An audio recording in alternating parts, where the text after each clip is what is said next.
Welcome to the shop for today's Jaws ripoff of our Jaws Ripoff-a-thon, a series of videos of me covering Jaws ripoffs all summer long. It's a film called Grizzly. Unlike The Last Shark, this film has more merit in terms of background information. The idea of this film came when the film's writer, Harvey Flaxman, was camping, and he stepped on some bear shit. No, actually, he and his family had an encounter with a bear during a family camping trip, and co-producer and co-writer David Sheldon thought it would make a great idea for a Jaws ripoff. Gee, what a great friend. Seriously, there's a lot of history to this Jaws ripoff, like how the film's executive producer, Edward L. Montroe. Yeah, this Edward L. Montroe guy is actually pretty interesting because I was editing, and I was looking for like images for these people, and I came to the wiki, which has no image, but I saw he fucking disappeared in 1984 and has been missing for 42 years, 5 months, and 29 days. I guess assuming when this article was being written, I don't know the maths off the top of my head. But for the wiki, in 1984, Film Ventures International, was on the verge of collapse due to the financial issues, including the release of failure of Great White, which, by the way, Great White was The Last Shark. He required that license, or whatever it was, so it ties back to the last episode, so that's pretty cool. The poor box office performance of Montroe's final film, Mutant, which maybe at some point I'll review, and his pending divorce settlement, Montroe eventually embezzled over $1 million from the FBI bank accounts and vanished, never to be seen again. Film Ventures International officially closed in 1985. Montroe's whereabouts remain unknown, though it is believed he fled to Mexico in early 1987 under a false name. It is not even known if he is still alive, which unlikely. You know, it's how old would he been? I don't know. Maybe fucking one of the editors can edit that in. But yeah, holy fucking moly! Not only is it funny enough that it crosses over from like the last episode, but also this guy fucking like dipped. Now that's another annoying story I can tell about someone randomly disappearing. That and I think the Yellow Ranger for Bioman. Was it Bioman? I think it's Bioman. Well, doing a little more research, it's unknown what happened to the Bioman 4 Yellow Ranger. Some say it was overdue with pay. It was overpay, or she just straight up fucking left. It's pick or choose, really. She practically is MIA, and there's really no other information on her, so I'm gonna pick with disappearing, so 2 fun annoying facts, eh? But yeah, back with the video. Sold the distribution rights and kept all the money to himself. In turn, William Gridler, the film's director, David Sheldon, and Henry Flaxman sued and won and got their fair share. The film wouldn't even get a novelization as a sequel. It's ironic a film based on a movie based on a novel would get a novel. I'll say that 5 times fast. So with nothing else to note, let's go on with a recap. The film starts with a helicopter flying over a forest with adventurous music playing over it.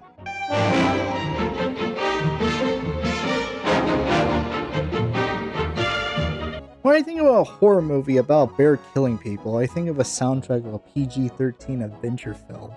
Movie Lab? I think that's what's under this mall. Director of photography, William Assman. Feel like we're gonna get a lot of shots of full moons in this movie. Huh? Edited by Bub Assman. Wonder if they're related. Maybe they're 2 cheeks of the same Assman. It's post-season, so these rangers have to work harder or something. It's not touched on very much. And I've been looking over the wine list. You know, you haven't been charging nearly enough. Look what you've been paying. I know what I've been paying. And?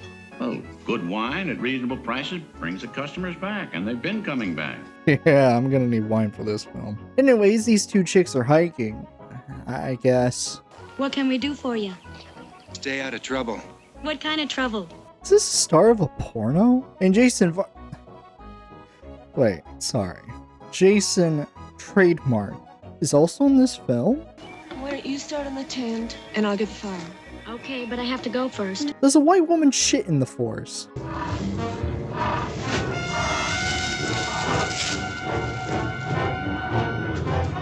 Julie?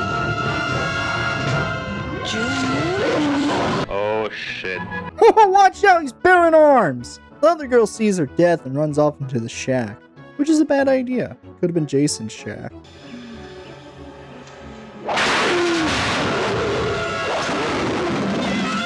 Or the fucking bear breaks into it. Holy shit. Then the main guy witnesses this grisly scene. Oh yeah, you know I'm doing bear puns. Oh no, it's a pretty bloody movie, though it doesn't show up often, which I'm fine with. It's not every movie needs to be a Terrifier, you know? Remember when Jaws had a shady mayor? Well, it's a shady park owner this time. Then our main guy... What was his name again? Yeah. Kelly calls her Diet Quint for this film because Grizzly Adams is off fighting an elf or some shit. These woods are so damn thick you can't see anything anyway. Yeah, he could be hiding anywhere, huh? Again, is this a porno? Did they put in the wrong tape? I'll go up to Powder Ridge and check it out and be back in about 15 minutes. Good, I'm gonna soak my feet in a stream. Okay. She does more than soak her feet. She gets bare ass naked and showers under the waterfall, which is gross. That's actually gross. Then the bear kills her. She was 2 weeks away from dating that guy. Boy, there's something I'm not doing. Well, you can start with playing a clarinet badly, or waving a flashlight back and forth really fast, or eating cheese cubes, or start wearing a hoop skirt. Hell, maybe even start screeching like a chimp. They spend the money on this copter and they're gonna use it, goddammit. What the hell you done if you'd caught that big brown? It isn't a big brown. It's a grizzly. What's the difference? I said... What's the difference? Oh, fuck. Okay. Fuck. They are the same species of bear, but brown bears live in coastal areas like the coast of Alaska and eat more marine life than their inland counterparts, the grizzly bear. Ironically, the film frames the grizzly as the bigger one of the two, even though in real life grizzlies are the smaller of the two. Though I guess the movie title Brown would be as scary sounding as Grizzly. Now can I go? I got shit to do. Sure, Brill. The viewers had the little lesson. You know that the average grizzly, he's about 7 feet tall. This one here is at least 15 feet. According to the depth of his paw prints, he weighs over 2,000 pounds. See, the only known grizzlies that large were called Arctodus ursus horribilis. Oh. And they was the mightiest carnivores in the Pleistocene era. Okay, is this movie trying to piss me off? What he's describing is a short-faced bear as they lived in the Pleistocene era, but their scientific name is Arctodus pristinus.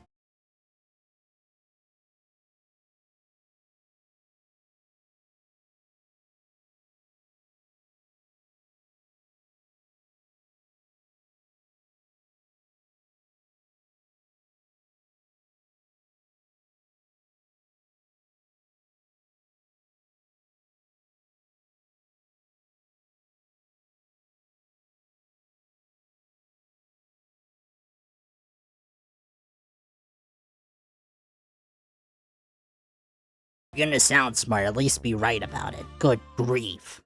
Listen, campers come in here, they leave food around, the bears get the smell of it, and that's it.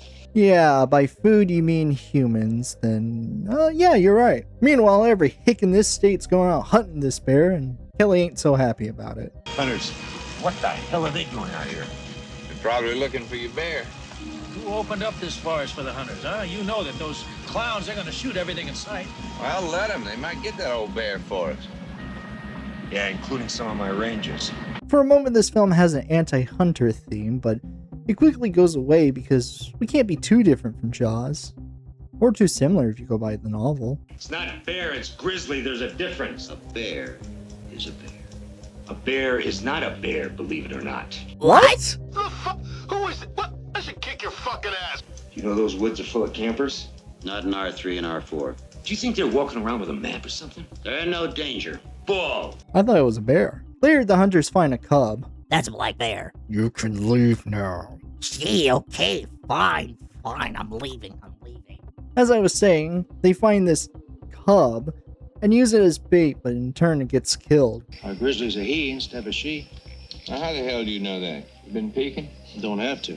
Only the males are cannibalistic. They'll eat a cub if they're hungry. Yeah, but does that help us, Scotty? Sure does. He's going to retrace his route. I mean, he's going to come back to the scene of his crime. Ah, so this bear's a serial killer as well. See, we got a grizzly out there that's at least 15 feet tall, weighs maybe 3,000 pounds, right? Now I want to capture him. Hey, remember when Jaws? It would be an interesting plot line, but this goes nowhere, and yeah, we'll get to it in the review part. Then we get to see our killer bear. Did you know that? The bear nicknamed Teddy in this film didn't roar. They made it look like he is by throwing marshmallows into his mouth, but holding the last one, making the bear stretch for it, thus achieving the effect. Now you know! The fire watch guy calls for help, then the bear tears down the tower, thus kills him. I'm sorry. So am I. Is there anything I can do? No, he had a family. Send some flowers. And throw in a couple of bear claws. Go! Close the park and give me another crack at him. There's no need to close the park. Hey, remember when in Jaws when the bear... Then it cuts to the bear stalking a kid. That sounds bad. Well, it is bad, but not that kind of bad. His rabbit runs off and he goes after it.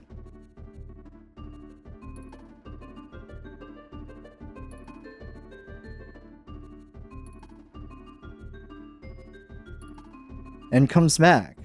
Because they never kill a kid in a horror movie.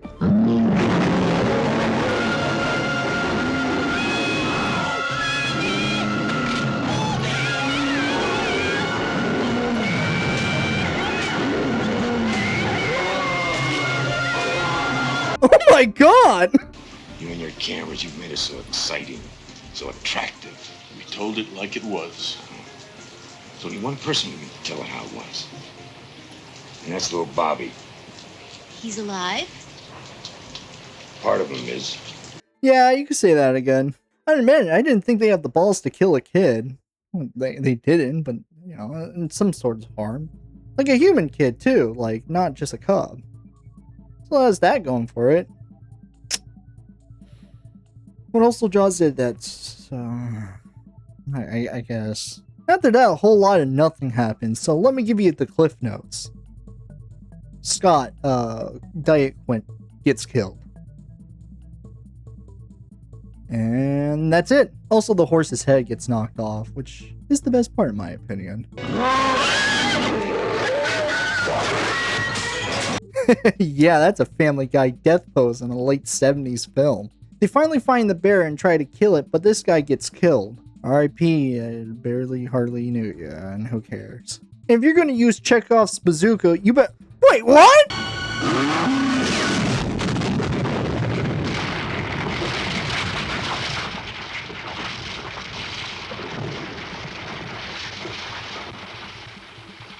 I guess since Jaws had the shark explode, they did it with the bear. Which the Jaws ending was stupid enough, so this just makes it dumber. No, whatever, I'm done with this movie. That was unbearable. Ugh. Honestly, I thought I had more to say about this film because it felt less like a shameful ripoff of Jaws than The Last Shark, but rewatching it for the review, there's nothing really to sink your teeth into. The bear attacks, and Kelly sits on his ass asking why he can't find the bear, and sometimes he gets yelled for it for like 45 minutes, then he actually goes out, finds the bear, and then kills it. That's it. That's why it's a lot of jokes and not a lot of recap, because there's nothing much happening. So many nuggets of side plots and characters set up for it to be just abandoned, like the girl's father, he's dropped quickly, or the girl and Kelly's relationship, it's nothing. The movie gives off an illusion of telling a story, but in reality it's saying nothing. It's just Jaws with claws. The gore is pretty good, but sparse, so I can't really recommend it if you like gory films. As a rental review, I would say I would skip this. It has an interesting plot and the gore isn't good enough to stick through. The only reason you would probably wouldn't want to watch this film is one of the many famous Jaws ripoffs. Anything else, I can't see why you would want to watch this, unless you really like bears. I mean the animal bear, not like big hairy gay men. Nothing wrong with that. But for now, sayonara until we meet again.